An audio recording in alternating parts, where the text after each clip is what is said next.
کیا ووٹ بیعت کا نعم البدل ہے؟ ووٹ کا اور بیعت کا معاملہ بھی اسی نوعیت کا ہے کہ یہ دو مختلف چیزیں ہیں بالکل. اس کی شرعی حیثیت کیا ہے؟ دیکھیے، ووٹ ہوتا ہے اس کام کے لیے کہ مشورہ کریں کہ کس شخص کو اس کام کا ذمہ دار بنایا جائے.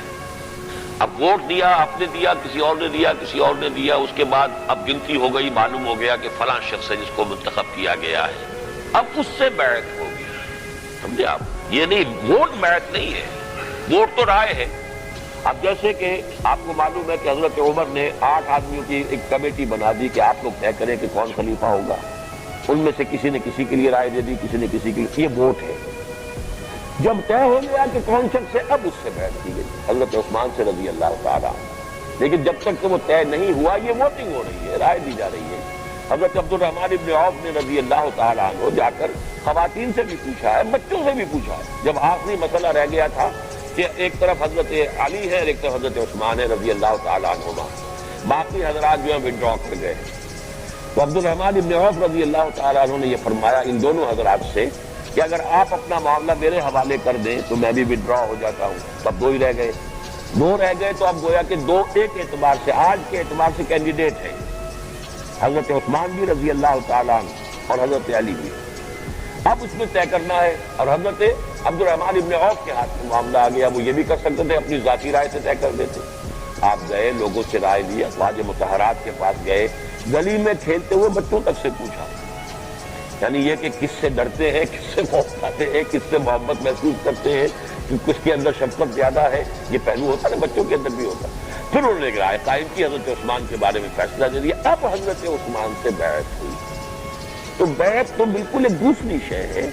یہ مشورے کا قائم مقام ہے جو اس وقت ووٹ کی شکل میں رکھا گیا ہے. مشورے کے بعد جو طے ہو جائے گا اس سے پھر بیعت کی جائے گی. البتہ جو جماعتی نظم، یہ ہے حکومت کا نظام. جماعتی نظم ایک مختلف شے ہے.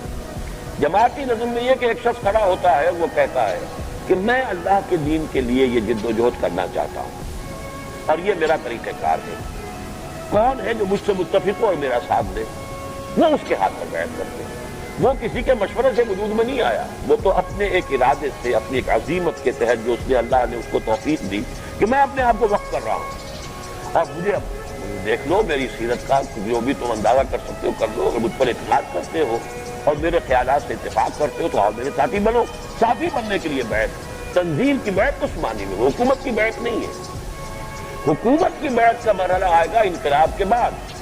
تو پہلا انقلاب کے بعد تو آپ کو معلوم ہے کہ دنیا میں ہر جگہ یہ ہوتا ہے کہ جو بھی انقلابی جماعت ہوتی ہے اس کا لیڈر ہی پہلا حاکم ہوتا ہے، کوئی بھی ہو، کسے باشد. لیکن پھر وہ ایک نظام بناتے ہیں کہ اب کیسے ہوگا آئندہ، اس کے لیے نظام بنایا جائے گا. اسلامی ریاست میں بھی وہ کسی بھی جماعت کے ہاتھوں اگر وہ انقلاب برپا ہو جاتا ہے، جماعت اسلامی کے ہاتھوں ہو، تنظیم اسلامی کے ہاتھوں ہو، جو بھی اس وقت امیر ہوگا وہ پہلا حاکم تو وہی ہو جائے گا جو انقلاب کا لیڈر ہے.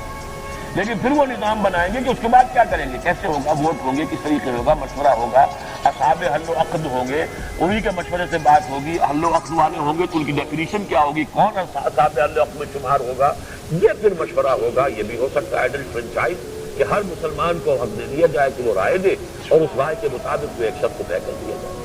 یہ سارا مشورہ ہے، علیحدہ شے ہے. لیکن جب مشورہ پا کر اب معلوم ہوا یہ شخص، اب اس سے بیعت کی جائے گی کہ ہم آپ کے ساتھ ایک عہد استوار کر رہے ہیں، آپ کی اطاعت کی ہم بیعت کریں. یہ اس کی شرعی حیثیت ہے.